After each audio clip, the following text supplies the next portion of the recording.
बेटा वर्ष काम नइखे बेटिया तोहार हो। बेटा वर्ष काम नइखे बेटिया तोहार हो।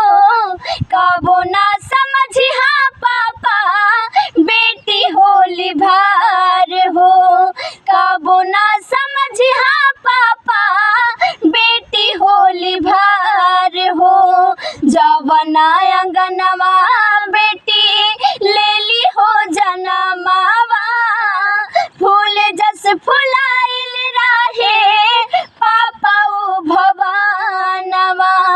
जवना अंगनवा बेटी लेली हो जनमावा फूल जस फुलाइल रहे पापा ओ भवानवा।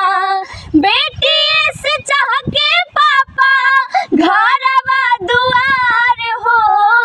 बेटी से चाह के पापा घरवा दुआर हो। कबो ना समझिहा पापा बेटी होली भार हो।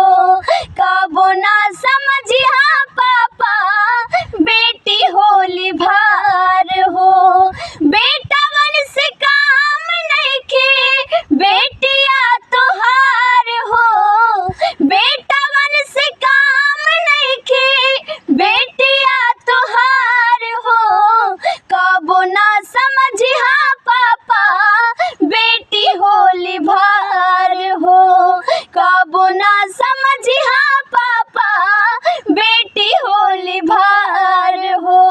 बेटा जादी धान हाता बेटी हाई लक्ष्मी। कबो नाही कहिहा पापा बेटी के कुलाछनी। बेटा जादी धान हाता बेटी हाई लक्ष्मी। कबो नाही कहिहा पापा बेटी के कुलाछनी।